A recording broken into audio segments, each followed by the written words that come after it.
it's hard for me to even remember a time in my life when writing was not something that I appreciated. I learned to read when I was ridiculously young, and I was basically as self-taught as a person can be about that. So my life has always been enriched by the written word.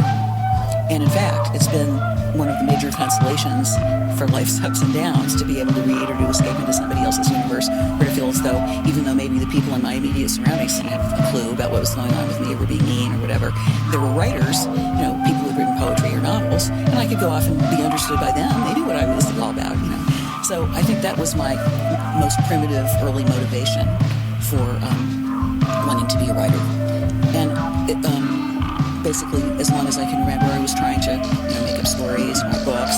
I made up stories in my head. I acted them out with dolls and stuffed animals, but the whole works when I was really quite young. So being a writer or a creator of stories and concepts and ideas has been a part of my life since as long as I can possibly remember. First telling stories when you were younger? I sometimes told them, but I made a lot of them up in my head. I was really very satisfied with having things inside my head. I didn't necessarily feel as though I needed an audience. I guess probably because I was afraid that an audience would not have a good reaction to me. When I was really young, I was not a popular child by any stretch of the imagination.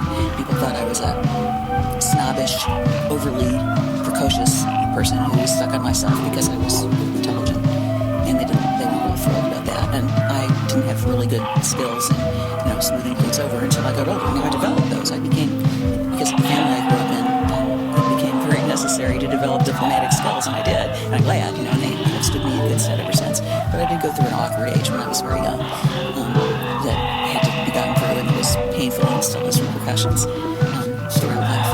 As you become more experienced, have understanding of yourself and the world around you, what do you think is important about what you do, first of all, for yourself nowadays?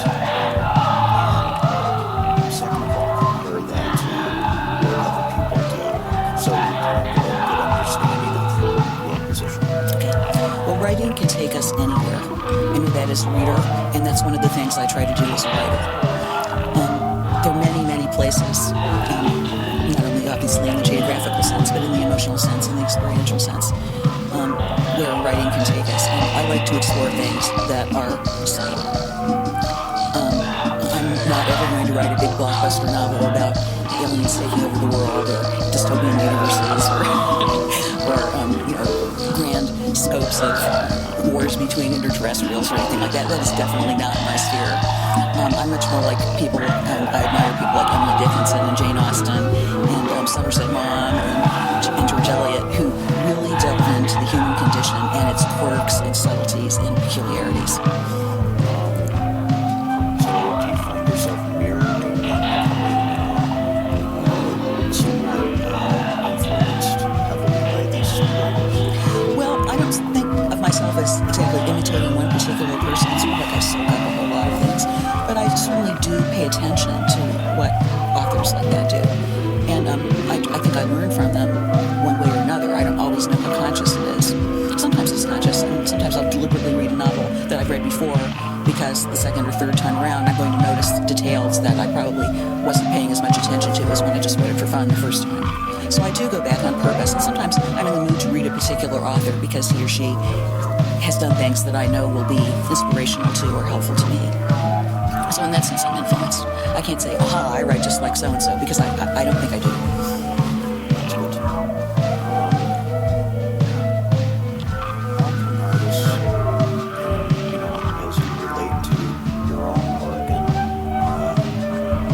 the success or failures that you've had, what do you feel that you have done that has created success for you, and how would you relate that to other people in artistic fields in their own media? Well, I feel as though I've had both success and failure. And being a hypersensitive person, it's hard not to dwell sometimes on the failure part. I feel as though I could and should have already done way more than I actually have. And that's a burden that I have to deal with sometimes, and sometimes it's very discouraging. But in terms of being successful, when that's happened, it's because I've been able to throw myself into something that I really cared about. and I had enough autonomy from whatever hierarchy I was involved with so that I didn't have to worry too much about them giving me a hard time about things. So, I might be told that a book had to be within a certain page range or something, or that it had to have chapters on certain topics, but there wasn't somebody getting in my way, micromanaging and making my life difficult. So I was able to say, yes, I'm going to do this my way, and I'm going to bring in things that maybe other people might not have noticed who've written about a similar topic before, and I'm going to have a really wonderful time doing it. And when I'm able to do that, the results are pretty much 100% likely to be good. Now, if things get in the way, then maybe that's not going to work out quite so well. How can people generate a feeling that I just noticed in you when you just explained this part of being successful, to know that you have something that people can respond to and relate to because you have the freedom to connect with something important to yourself that you want to make real? How does somebody get to that place where they know that they feel a sense of confidence and assuredness to communicate to an audience? How do you think that happens? Well, that's a really wonderful question, and it's a really hard question to answer. If I'm in a bad enough mood, I feel as though nobody's going to give a damn about anything I write. If I'm not in a really bad mood like that, then it's a whole different plane, because then I rely on, there's zillions of ideas always zooming through my head. So for me, the hard part is narrowing it down to something and actually working on it.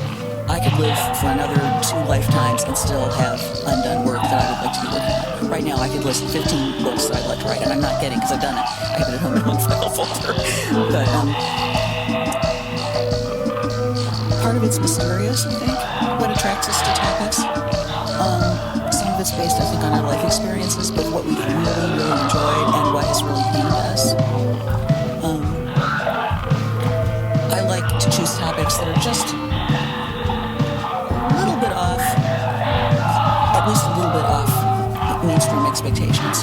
Not necessarily so far out that people are going to just think that I'm weird or not understand things. I want people to understand what I have to say.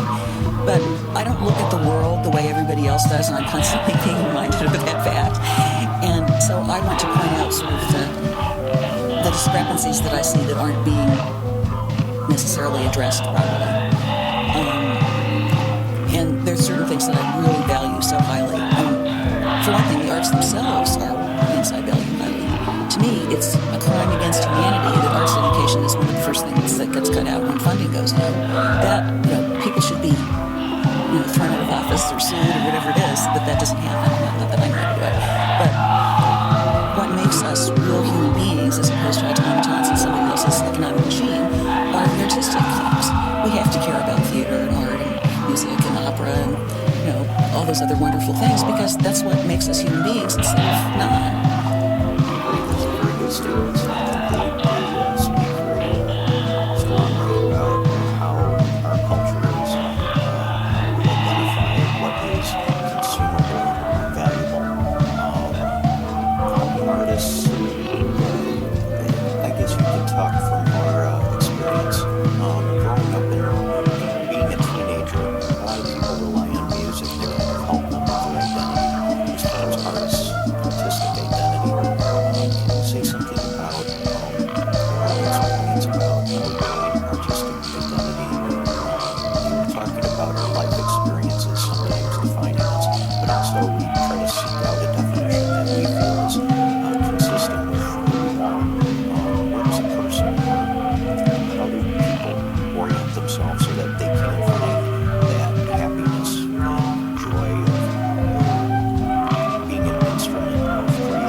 That differentiates me from a lot of 21st century people.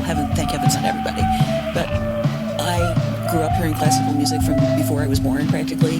I've read a lot of 17th and 18th and 19th century authors. I love beautiful buildings, and I'm a big preservationist. I've been to a lot of art museums, both here and in Europe. And so to me, the sense of continuity with people over the centuries who are engaged in artistic endeavors is one of the main things that gives meaning to my life as an artist. I feel as though I'm continuing a huge tradition in my own humble way, I guess, that is what enriches life, and that I'm glad that I have, I can't go out and write a play that's automatically going to be recognized. Oh, yeah, she's as good as Shakespeare. No, that's not going to happen.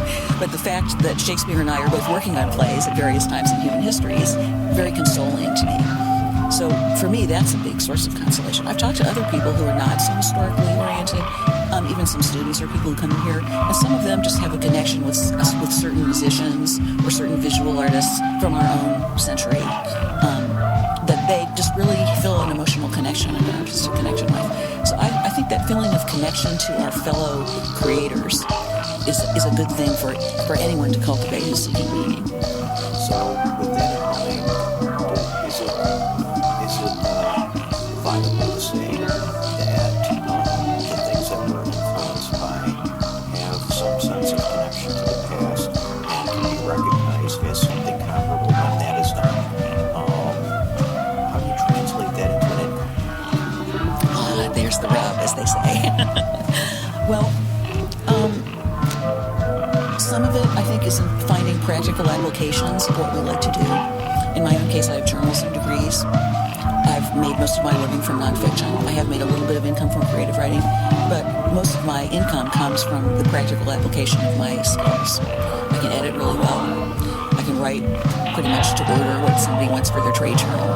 And I can find interesting things about most of the projects I work on. I don't care about them the way I care about my creative projects, including the ones of nonfiction that I thought of myself that I want to work on, because I think all genres of writing are overlapping a lot. And so if I'm working on an article for somebody, I care about it, and I'm going to make it the best it can be, even if maybe it wasn't my idea in the first place. If it's something I did think of, then I'm likely to have more excitement about it.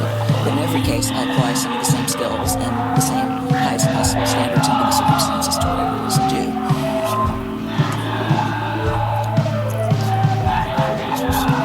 About making a living. And of course, teaching and tutoring come into play. I think I was thinking of what Pablo Picasso said about, to be inspired, you have to do so well. You have to give the kind of necessity for just living. That while you're doing what you're doing, you're providing some kind of inspiration that's along the way. I don't know what the word would be.